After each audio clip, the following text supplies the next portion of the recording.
जी आचार्य जी। आचार्य जी, मेरा प्रश्न यह था कि जैसे जो लोग क्षत्रिय होते हैं, जो लोग वैश्य होते हैं, तो आजकल क्या कहते हैं कि उनको पहले ज्यादा सम्मान नहीं मिलता था, उनको ज्यादा सम्मान नहीं होता था और मुक्ति के द्वार उनके लिए बंद होते थे।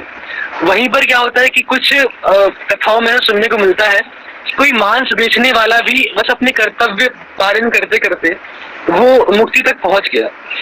दूसरी बात ऐसा होता है कि सुना जाता है कि जो लोग मतलब पुराणों में ऐसा ज्यादातर सुनने को मिलता है, कोई इसे सुन घर ले तो उसका मतलब बेड़ा पार हो जाता है और बस सुनने मात्र से वो मोक्ष पा जाता है, हरि के द्वार पा जाता है। और कहीं कहीं ऐसा भी सुनने को मिलता है जैसे चारों वेद भी पढ़ लिए हैं और भगवान को नहीं जाना, उसको भी कुछ नहीं मिलता, वो भी मूर्ख ही रह जाता है, बस वो अभ्यास ही कर रहा है।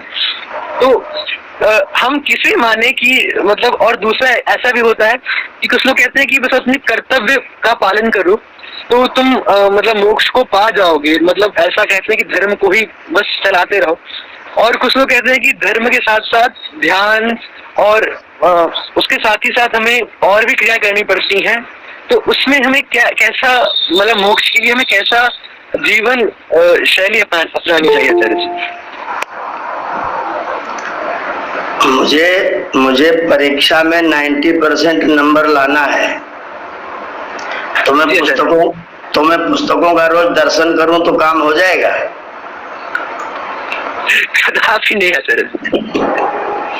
अच्छा, उनको उलट पलट के रोज देखता रहूं, उनको अगरबत्ती लगाता रहूं, फूल चढ़ाता रहूं तो हो जाएगा? बिल्कुल नहीं आचार्य। रोज पढ़ता रहूं तो हो जाएगा? पढ़ने से अभ्यास दोनों को ही हमें लेना पड़ेगा साथ साथ। केवल पढ़ता रहूंगा बस तो हो जाएगा? नहीं आचार्य जी। परीक्षा में पास करने के लिए पुस्तकों को देखना, उसको पढ़ना, पढ़ के याद करना, याद करके लिखना, जो नोट्स हैं वो तैयार करने, उनका ध्यान रखना और यथा योग्य उत्तर देने पर आपको 90% नंबर मिलेगा। जब एक साधारण सी परीक्षा पास करने के लिए इतनी प्रक्रिया करनी पड़ेगी तो मोक्ष के लिए कथा सुनने से काम हो जाएगा? बिल्कुल नहीं सर जी। ये सारे कथन झूठे हैं, बिना मतलब के हैं। उनका उद्देश्य, उनको बोलते हैं शास्त्रों में अर्थवाद वाक्य। अर्थवाद का मतलब होता है कि जिसमें व्यक्ति को लगाने के लिए प्रेरित किया जाए, जिससे कि व्यक्ति उसमें एक बार व्यक्ति लग जाए। अब जैसे कथा सुनोगे तो मुक्ति हो जाएगी, तो सुन तो लो, फिर जो होगा वो बाद में पता चलेगा। यानी कि इसका एक सोपान है, इसे चढ़ाने का प्रयास है ताकि लोग बस केवल ये करना है कि छत पर जाओगे तो बहुत बढ़िया बढ़िया अनार फला हुआ है, सीढ़ी पर चढ़ो तो सही। चढ़ के ऊपर कौन सा फल मिलेगा वो तो बाद में पता चलेगा, पर पहले चढ़ो तो सही। केवल ये प्रेरणा देने के लिए इस तरह के वाक्यों का प्रयोग है, बाकी इनका कोई यथार्थ, ये बिल्कुल सत्य वाक्य नहीं है। ये कहानियां सत्य नहीं है, और कहानियां इतनी विचित्र लिखी हुई हैं। एक महाअपराधी आदमी अजामिल है, हाँ सुना है इसके बारे में। वो अजामिल जा रहा था रास्ते में सामान बेचने, 2 का 3 करता था, 3 का 5 करता था, 5 का 9 करता था। तो वो व्यक्ति जा रहा था सामान बेचने, रास्ते में थक गया तो पेड़ के नीचे लेट गया। पेड़ के नीचे लेट गया, उसे नींद आ गई। ऊपर कौवा बैठा था, उसने बीट कर दिया, वो बीट उसके माथे पर गिरा। अब विष्णु भगवान ने देख लिया कि इस तो तिलक लगाता है, तो वैष्णव है, वो उसको सीधा विष्णु लोक को ले गए, मुक्त कर दिया उसको। अब इस तरह की कहानियों का क्या मतलब है? विष्णु भगवान नहीं जानते कौवे ने तिलक किया है, किसने अपने आप तिलक लगाया है? प्रणाम गुरुवर। इन सब कहानियों का कुछ भी मतलब नहीं है। मुक्ति के लिए आपको साधन करने पड़ेंगे। जो मुक्ति के साधन है, उसका पहला साधन विवेक है, दूसरा साधन वैराग्य है, तीसरा साधन षट्क संपत्ति है, और चौथा साधन अनुबंध चतुष्ट है। 4 साधन जब आप करते हैं तब आपको मुक्ति मिलती है। विवेक का मतलब ईश्वर, जीव, प्रकृति, प्रत्येक पदार्थ को ठीक ठीक जानना। फिर उसके बाद में जो ग्रहण करने योग्य है उसको ग्रहण करना, त्यागने योग्य को छोड़ देना, ये वैराग्य है। जिसको छोड़ना चाहिए उसके प्रति मोह न होना, जिसको प्राप्त करना चाहिए उसको श्रम से प्राप्त करना, ये वैराग्य है। फिर उसके बाद में शम दम तितिक्षा उपरति, ये है आपके षटक संपत्ति। फिर आएगा आपका श्रवण मनन निधिध्यासन आत्म साक्षात्कार, ये 4 साधन चतुष्टय हैं। तो जब इतना काम आप करेंगे तब आप मुक्ति के रास्ते के पथिक बनेंगे, तभी आपको मुक्ति मिलेगी। इससे पहले कहने से, सुनने से, कथा करने से, भागवत में जाने से, अजामिल बन जाने से ये मुक्ति उक्ति नहीं मिलती। इतना सरल 90% लाना नहीं होता है। ठीक है, धन्यवाद आचार्य जी। बहुत एक मतलब कुछ ही शब्दों में आप सारी की सारी जितने भी थोड़ी भ्रांतियां होती हैं इसका निवारण कर देते हैं। तो अगला प्रश्न आमंत्रित है, अगर आप पूछना चाहें तो। बीच में किशोर सर कह रहे थे कुछ। किशोर सर, मैं बता दूं कि ये हमारी टीचर हैं और बहुत ही बेहतरीन, इनकी कलाओं में अगर आप देखें तो उम्र में भले ही आपको बड़े दिखते होंगे, लेकिन इनका जैसे नाम है किशोर सर, वो अभी किशोर ही हैं बिल्कुल। तो आइए अब प्रश्न आमंत्रित करते हैं। मेरा प्रश्न है। जी जी जी जी जी। ने मनुष्य को बनाया, पर मनुष्य इतनी गलती क्यों करने लगता है? ईश्वर ने मनुष्य नहीं बनाया, ईश्वर ने खाली मनुष्य का शरीर बनाया। ईश्वर ने मनुष्य का शरीर बनाया। शरीर में आने के बाद मनुष्य को मनुष्य बनना पड़ता है। जैसे आपको स्कूल में भर्ती कर दिया गया, अब आपको स्कूल भर्ती करने के बाद आप पास हो जाएंगे क्या? कि आपको स्कूल में पढ़ना भी पड़ेगा? स्कूल में जाके आपको पढ़ना पड़ेगा, लिखना पड़ेगा, कोर्स वर्क करना पड़ेगा, होमवर्क करना पड़ेगा, तैयारी करनी पड़ेगी, परीक्षा में लिखना पड़ेगा, तब आपको हाई स्कूल की डिग्री मिलेगी। तो आपको परमात्मा ने मानव रूपी स्कूल में, मानव के तन रूपी स्कूल में आपको परमात्मा ने भर्ती कर दिया। अब यहाँ आकर के अगर नहीं पढ़ोगे तो फेल होना तो निश्चित है। अगर आप पढ़ोगे, परिश्रम करोगे तो मनुष्य बनोगे। मनुष्य बना बनाया नहीं आता है, गधा बना बनाया आता है, गाय बनी बनाई आती है, पर मनुष्य बनना पड़ता है। मनुष्य का खाली शरीर मिला है, परमात्मा ने आपको शरीर प्रदान किया, आपको स्कूल में भर्ती कर दिया।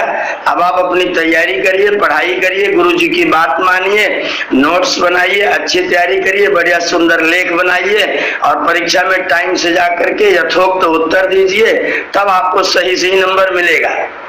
ऐसी अगर आप मानव के तन में आकर के अगर मनुष्य वाला काम नहीं करेंगे तो फिर आपका बिगाड़ होना निश्चित है, आपका काम बिगड़ना निश्चित है। तो आदमी जब गलतियां करता है, नहीं करता है, ईश्वर की बात नहीं मानता, ईश्वर की आज्ञा का पालन नहीं करता, प्रयत्न करने में आलस्य करता है। सूर्य भगवान जग जाते हैं 5:30 बजे और हम जगते हैं 7:30 बजे, तो 2 घंटा तो सूर्य भगवान का ही हम लोग तिरस्कार करते रहते हैं, अपमान करते रहते हैं। सूर्य भगवान सो जाते हैं 5 बजे, हम सोते हैं रात को 11 बजे। तो यहाँ भी हम सूर्य के नियम का पालन नहीं करते हैं। नियम का पालन करेंगे तो मनुष्य बनेंगे। परमात्मा ने मनुष्य बनाया नहीं, मनुष्य का केवल शरीर बनाया। मेहनत करोगे तो मिलेगा, नहीं करोगे तो मनुष्य में रह करके भी गलत आदतों में, गलत तरीकों से दुख ही प्राप्त करोगे। ये गलत विचार आते कहाँ से हैं? हाँ, बहुत सुंदर प्रश्न है। देखो, जो हमारा जो मन है ना, हमारा मन 3 चीजों से बना है। उसके अंदर एक चीज है तमस, एक चीज है रजस और एक चीज है सत्व। सत्व, रजस और तमस, ये 3 चीजें मेरे मन में हैं। अब इनमें से अगर तमस का प्रभाव रहेगा तो आपके विचार गंदे आएंगे, रजस का प्रभाव रहेगा तो आपको चंचलता आएगी, और सत्व का प्रभाव रहेगा तो आपके अंदर अच्छा ज्ञान आएगा, अच्छी बात आएगी, सेवा करने की भावना आएगी, पढ़ने का भाव आएगा, माता पिता का आदर करने की बात होगी, वाणी में मधुरता होगी, आंखों में सबके प्रति प्रेम होगा, दृष्टि अच्छी होगी। ये सारे लाभ होंगे अगर आपके अंदर सत्व की वृत्ति होगी। तो आपके पास में 3 चीजें हैं। अब उन 3 चीजों में से आप प्रयोग किस चीज का करते, इसमें आप स्वतंत्र हैं। अगर तमस और रजस का प्रयोग करेंगे तो गंदे विचार आएंगे, सत्व का प्रयोग करेंगे तो सही विचार आएंगे। अब आप प्रयोग किस चीज का कर रहे हैं वो आपके ऊपर निर्भर करता है। सत्व का प्रयोग करिए, विचार एकदम गंदे नहीं आएंगे, खूब अच्छे अच्छे विचार आएंगे। धन्यवाद। बहुत सुंदर, बहुत अच्छा, बहुत बढ़िया प्रश्न। इतनी छोटी उम्र में ऐसा क्वेश्चन पूछा है, ये बहुत ही जरूरी प्रश्न है और बहुत ही नैसर्गिक प्रश्न है, हम सबके मन में ही आता होगा। कहते हैं कि दुनिया बनाने वाले क्या तेरे मन में समाई, काहे कि दुनिया बनाई। जब कोई उदास थक जाता है तो यही पूछता है भगवान से, तो ये आखिरी दोष देने वाला कोई अगर इंसान मिलता है तो भगवान ऐसा समझ लेते हैं हम उसको। तो ये बहुत जरूरी है ये समझना कि भगवान ने बनाई है दुनिया, लेकिन मनुष्य को मनुष्य नहीं बनाया, वो बनना पड़ता है खुद से। तो अगर हम गलत हैं, गलत हो रहे हैं हमारे चारों तरफ, तो कहीं ना कहीं उसके कुछ भाग में जिम्मेदार हम भी होते हैं। अगर हम प्रयत्न करें तो हम ठीक कर लेते हैं सब कुछ। अब क्या होता है कि जब ऐसा कहते हैं कि भगवान ने दुनिया बनाई है, बाइबल में क्या हुआ कि कहते हैं कि गॉड ने कहा सब कुछ बनाकर 6-7 दिन बाद कि ऑल इज वेल, अब सब ठीक हो चुका है। तो लोग अब जो एथिस्ट होते हैं, वो नास्तिक, वो कहते हैं कि अगर भगवान ने कहा कि ऑल इज वेल तो अब ठीक कहा है, यानी कुछ गड़बड़ की उसने। तो एक बहुत ही जरूरी सा ये कंसेप्ट है, बहुत ही महत्वपूर्ण प्रश्न हुआ। और इसके बाद विचार कहाँ से आते हैं, ये जो गुणातीत होने का जो ये विषय इन्होंने प्रारंभ किया, बहुत ही सराहनीय है। आप सभी इतनी छोटी उम्र में भी ऐसा क्वेश्चन पूछते हैं, और ये जो बाल मन के जो क्वेश्चन होते हैं बड़े ही नेचुरल होते हैं। आप बड़े हो जाते हैं तो क्या होता है कि हिचक होती है कि हम क्वेश्चन पूछेंगे, इतना लोग हंसेंगे हम पर।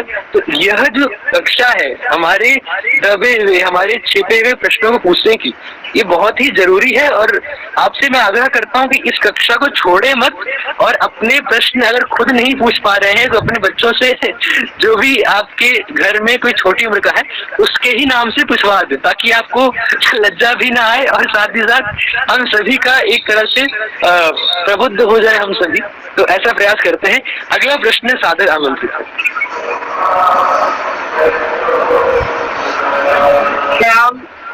जी जी जी जी किशोर जी, कहते हैं कि अगर हम सब कुछ अपने में कर लें और उसके बाद भगवान हमको मुक्ति देगा, तो इसमें भगवान का एहसान क्या है?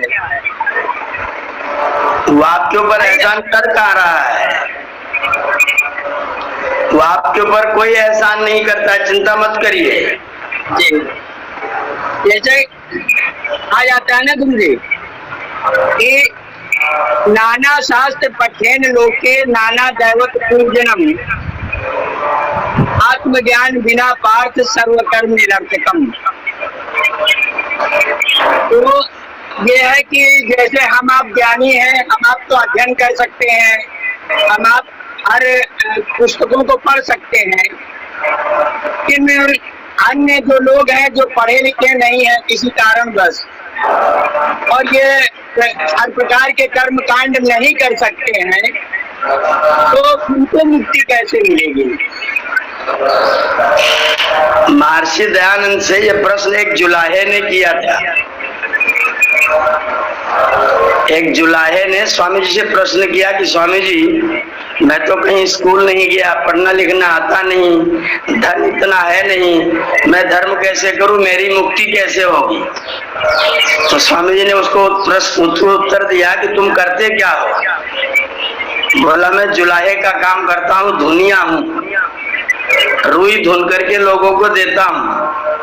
तो स्वामी जी ने कहा, जितनी रुई दूसरों से लेते हो उतनी रुई धुन करके उनको ठीक ठीक अच्छी तरह धुन करके उनको उतनी ही वापस कर देना, उसमें कोई इधर उधर चुराने की कोशिश मत करना और काम निपटाने की कोशिश मत करना, काम को पूरा करके देना, तुम्हारी मुक्ति हो जाएगी।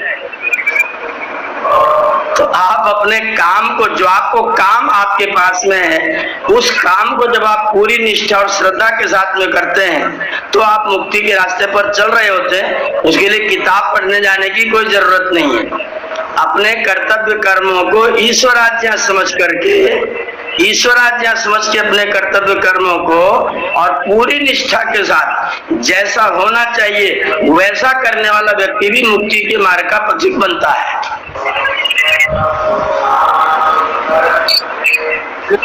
एक और प्रश्न आता है मन में जी, कि कभी कभी धर्म के विषय में समझ नहीं पाते हैं। जैसे एक छोटा सा उदाहरण है कि एक हमारा ऑफिस है, तो ऑफिस में अधिकारियों का कहना रहता है कि ये साफ रहना चाहिए, साफ सुथरा होना चाहिए, लेकिन उसमें जैसे कहीं पर मकड़ी का जाला लगा हुआ है, पर जो है बरैया का छत्ता लगा हुआ है और उसमें तमाम बहुत से जीव जंतु हैं, तो हम ये भी होता है कि नित्य प्रति सफाई नहीं कर पाते हैं। तो उस समय हम ये नहीं समझ पाते हैं कि अब हमको कौन सा धर्म निभाना चाहिए, इनको छत्तों को हटा देना चाहिए या जो है सफाई मकड़ी के जाले की कर देनी चाहिए, और या फिर जो है अपने अधिकारी का धर्म निभाना चाहिए कि हम ड्यूटी पर हैं, हमारा कर्तव्य है कि हम ऑफिस को साफ रखें। तो ये धर्म और वो धर्म के बीच में हम टकरा जाते, परेशान हो जाते हैं। पहली बात तो अगर रोज सफाई करेंगे तो मकड़ी और इनका बरैया का छत्ता लगेगा नहीं, तो हमें रोज करना चाहिए। पहली बात तो ये धर्म है। अगर हम नहीं कर रहे हैं तो हमारी कमी हो रही है। अगर हम एक कमी करेंगे तो दूसरी कमी आपको करनी पड़ेगी। तो मूल में मट्ठा डालिए, मूल में मट्ठा डाल करके उस चीज को समाप्त रखिए। और अगर फिर भी कहीं जैसे कुछ कमरा जैसे स्टोर रूम है, उसमें हम रोज नहीं जाते झाड़ू लगाने, तो उसमें वो लोग आकर के बैठ जाती हैं, तो उनको हटाना ही धर्म है। क्योंकि शत्रु को घर में पालने का कुछ भी मतलब नहीं, केवल मूर्खता है। उनको वहां से तुरंत हटाना चाहिए। गुरु जी, हम कैसे मान लें को हमारे शत्रु में? प्रकृति में तो सभी चीजें सबके लिए अधिकार है। बरैया को छू के देख लीजिए, पता चल जाएगा शत्रु कैसे हैं वो। नहीं, ये उनका गुरु जी स्वभाव है। बाल सभा का जो है आयोजन है उनके स्वभाव से ही शत्रु हैं, इसलिए उनको घर में पालने का कोई मतलब नहीं होता। उनको भगाना ही चाहिए। वो घर में रखने की चीजें नहीं होती हैं। उनको अपना जाके किसी पेड़ की टहनी में अपना छत्ता लगाना चाहिए। घर के अंदर छत्ता लगा क्यों रहे हैं वो? ऐसे तो आपके दुश्मन लोग कहेंगे कि हमारा भी स्वभाव है दुष्टता करना, आप हमको अपने बरामदे में दुष्टता करने दीजिए।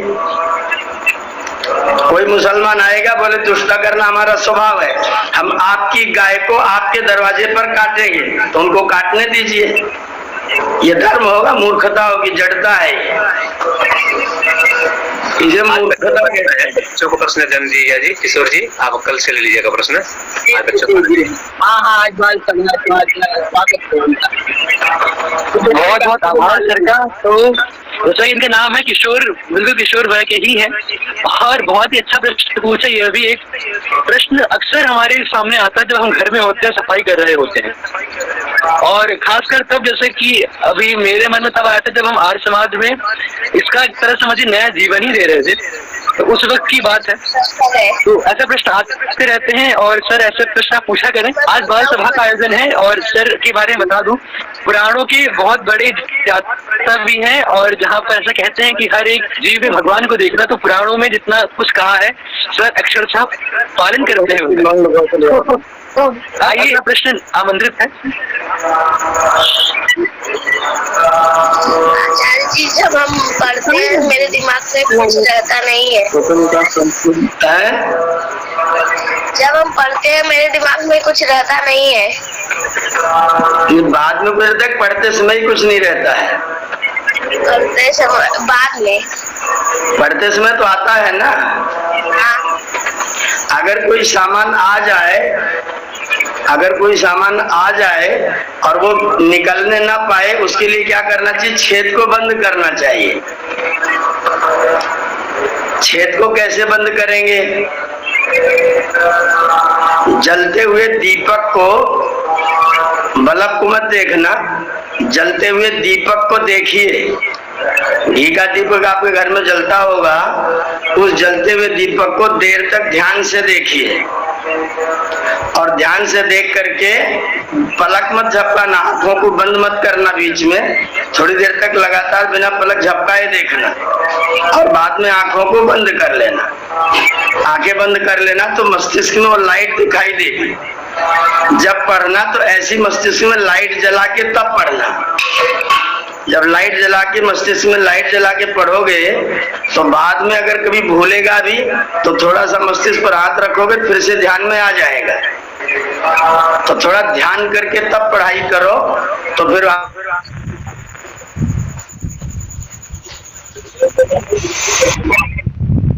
बढ़िया।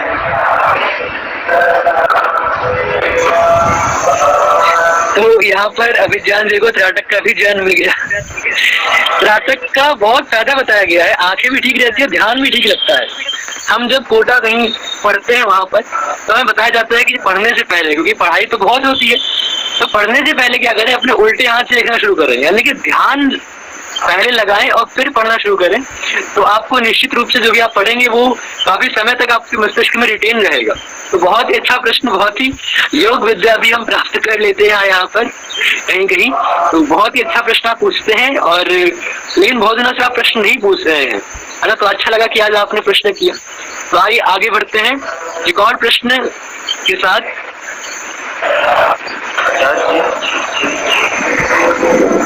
आचार्य जी, जी जी जी मेरा प्रश्न ये है कि जैसे लोग कहते हैं कि भगवान जो कुछ भी करते हैं ऊपर से लिख के देता है कि इंसान को क्या करना है और कैसे जिंदगी में चलना है, मतलब पूरा भाग्य लिख के देता है। तो ये बात सच है कि मतलब है भी कि नहीं है? भाग्य का मतलब, पहले भाग्य का मतलब समझ लीजिए चेतन जी। भाग्य जो शब्द है ना, उसका अर्थ है भजनीय अंश। भाग्यम शब्द का अर्थ है भजनीय अंश। जैसे त्याज्य है, त्याज्य माने त्याजने के लायक, त्यागने के लायक। वैसे भाग्य माने भजने के लायक, सेवन करने के लायक। जो आपने पूर्व जन्म में किया है, उस जन्म का जो कर्मफल शेष बचा है, उस कर्मफल को भाग्य के रूप में जीवात्मा यहाँ आकर के प्राप्त करता है, भाग्य रूप प्राप्त करता है। लेकिन जीवात्मा आगे क्या करेगा, नया कर्म करेगा कि नहीं करेगा, इस मामले में जीवात्मा स्वतंत्र है। जैसे मान लीजिए आपके घर में बीज रखा हुआ है गेहूं का, धान का। अब धान और गेहूं का बीज आपके घर में है, मटर भी रखा है, अरहर भी रखी है, सारे बीज रखे हैं। वो बीज आपके घर में रखे रहेंगे, बीज हैं लेकिन उगेंगे नहीं। वो कब उगेंगे? जब आप उनको नमी और ऊर्जा देंगे, प्रकाश देंगे और नमी देंगे, तब वो उगेंगे। आपके जो पुराने किए गए कर्म है भाग्य के रूप में, अगर आप उनको वातावरण न दो तो वो उगेंगे नहीं। परमात्मा ने ऐसा कोई, परमात्मा दयालु है, परोपकारी है। उसने ऐसा आपको बंधन में नहीं डाला है कि आपको ये करना ही पड़ेगा। उसने जीवात्मा को स्वतंत्र छोड़ा हुआ है। जीवात्मा अपने कर्म अपनी मर्जी से कर सकता है। उसके जो भाग्य में लिखा हुआ भी है ना, उस भाग्य को अगर वो बीज को न उगने दे, वैसा वातावरण न आने दे, उनको नमी न प्रदान करे, तो वो व्यक्ति बुरे कर्मों से, उसका जो बुरा कर्म होगा वो बीज के रूप में सैकड़ों वर्षों तक, सैकड़ों जन्मों तक बचा रह सकता है और वो उगने नहीं पाएगा। और लंबे समय तक उगने नहीं देगा तो कभी ऐसा भी आएगा कोई बीज उगने के लायक बचेगा ही नहीं। तो हम उन बीजों को, जो दुख रूप बीज हैं, परेशानियां हैं, कष्ट हैं, हम उनको उगने के लिए वातावरण देते हैं, इसलिए वो उगते हैं। आपके पुराने किए गए कर्मों का नाम भाग्य है। आप चाहें तो उनको उगने से रोक भी सकते हैं, इसमें आप स्वतंत्र हैं। अगर आप अपने को मजबूरी नाम का एक तत्व है, क्या बताए, मजबूरी है, करना ही पड़ता है, इस वाक्य को जीवन में बिल्कुल समाप्त कर दीजिए। मजबूरी नाम की कोई चीज नहीं है। मैं ऐसा करूंगा और मैं ऐसा करने में सफल होऊंगा, इस संकल्प के साथ व्रत लेकर के जब आप अपने ठीक कर्म करने लग जाते हैं तो आपका जो पुराना बीज होता है बिना उगे भी रहता है। परमात्मा केवल भाग्य बनाते हैं, वो भी जो आपका पहले का किया हुआ कर्म है, लेकिन पुरुषार्थ के द्वारा भाग्य को दबाया जा सकता है। तो आप अपना पुरुषार्थ करिए और भाग्य को दोष देते हुए अपने निकम्मेपन को सुरक्षा की दीवार मत प्रदान करिए। जी धन्यवाद सर। तो बहुत ही अच्छा प्रश्न पूछा। नीति शतक, नीति में एक श्लोक आता है, यथा एकेन चक्रेण न रथस्य गतिर्भवेत् तथा पुरुषकारेण विना दैवम न सिद्ध्यति। तो भाग्य को भी अपना कर्म समर्पित करना पड़ता है, तभी भाग्य भी उपजता है, ऐसा कहते हैं आचार्य जी। ऐसा भी बहुत मिथ्या भी ऐसे सुनने को आता है कि ब्रह्मा जी ने माँ से इस सामने एक कुछ रेखाएं लिख दी होती हैं, उनको कोई बदल नहीं सकता। ये सब बेवकूफी की बातें, बेवकूफी है। आचार्य जी, ये लोगों को जड़ बनाने की जुगाड़ है जी। और एक श्लोक बड़ा सुंदर प्रस्तुत करते हैं, कहते हैं सही गगन बिहारी, और अच्छा गा के सुनाते हैं आपसे। आओ कल ध्वंसकारी श्लोक है। हाँ, वो कहते हैं कि जैसे कोई ललाट पे लिखित ललाटे प्रोजितुम का समर्था, तो ऐसा तर्क देते हैं तो बड़ा यहाँ पर भ्रांति हो जाती है। तो बहुत ही अच्छा प्रश्न पूछा आपने। आइए आगे बढ़ते हैं, अगला प्रश्न आमंत्रित है। दिव्यांशु जी। जी आचार्य जी। मान लीजिए परमात्मा हमारे सारी चीजें जो मुझे करना है वो लिख दे जी, और मैं किसी को गोली मार दूं, तो लिखा तो परमात्मा ने है ना, तो मैंने क्या गलती की है? मुझे दंड क्यों मिलना चाहिए? जब परमात्मा के लिखे हुए कोई मैं कर रहा हूं तो मैं तो परमात्मा की सहायता कर रहा हूं, तो मुझे कोई दंड नहीं होना चाहिए। और परमात्मा ऐसी अन्याय वाली बात कभी नहीं कर सकता कि आपको मौत लिखने के लिए लिख दे, फिर आपको जेल में डाले, फिर आपको परेशान करे। ये अराजकता वाली बात परमात्मा फैलाएंगे, फिर वो परमात्मा कैसे होंगे? इसलिए ये बात एकदम असत्य है, झूठी है। ये परमात्मा ने ऐसा नहीं लिखा कि आप उसको करो ही। हाँ, आपके पुराने कर्मों का फल आपके पास संचित है, लेकिन अगर आप उसमें पुरुषार्थ प्रदान नहीं करेंगे, वातावरण नहीं देंगे, तो आपका वो बीज नहीं उगेगा। बिल्कुल, ये बहुत ही अच्छा आज हमने यह जान पाया कि अपने पुरुषार्थ हमें करना पड़ता है, और बाकी भाग्य जो है वो हमारे पूर्वज कर्मों का कह सकते हैं कि जो नतीजा होने वाला है वो भाग्य है, उसे कोई शायद से बदल ना पाए, क्योंकि आपने, लेकिन अपने कर्मों से उसका प्रभाव हम बदल सकते हैं। बिल्कुल बदल सकते हैं हम। समर्थ स्वतंत्र जीवात्मा है, और जीवात्मा इतना स्वतंत्र है अपने कर्म करने में कि पुराने सारे बीज को बिना उगे रखाए रख सकता है। तो सबसे महत्वपूर्ण उपदेश आज का मुझे यही लगा आचार्य जी। तो आगे बढ़ते हैं, आगे का प्रश्न हम सुनते हैं। सर जी, मेरा प्रश्न है, मेरी छोटी बहन का नाम कर्णिका है और मेरे छोटे भाई का नाम आरुष है, दोनों का अर्थ क्या है? कर्णिका का मतलब होता है दूसरों की बात ठीक से सुनने वाली। या कर्णयति सा कर्णिका। दिव्यांशु जी। जी आचार्य जी। या कर्णयति करने करोति सा कर्णिका। जो दूसरे की बात ध्यान से सुनती है वो कर्णिका है। और दूसरा भाई का नाम क्या बताया? आरुष की आयुष? आरुष। आरुष कहते हैं ऐसा व्यक्ति जो कभी क्रोध जिसको आए ही ना। रुष क्रोधे धातु है, तो न रुषो आरुषा अरुषा एव आरुषा। जिसको कभी क्रोध ना आए, गुस्सा कभी ना आए, उसे आरुष कहते हैं। उसको बहुत क्रोध आता है। तो उसका कान पकड़ के उसको समझाइए कि अपने नाम को सार्थक करो। अभी 2 साल का है।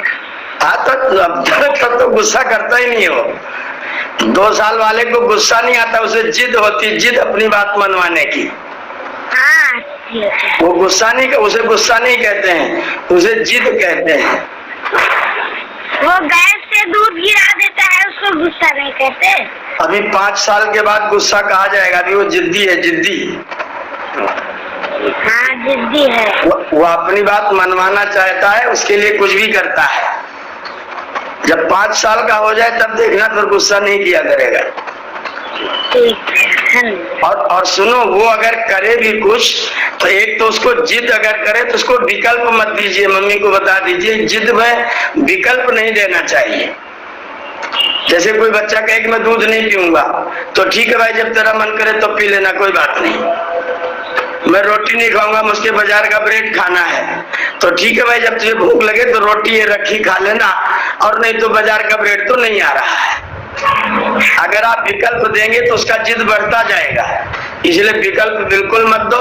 भूख लगेगी अपने आप उड़ के खाएगा, बासी रोटी खाएगा। विकल्प देंगे तो जिद बढ़ता जाएगा और वो गुस्सा करेगा, आप भी बगल डबल सामने से आप भी गुस्सा करेंगे तो उसे और ज्यादा फिर गुस्सा उसका बढ़ेगा।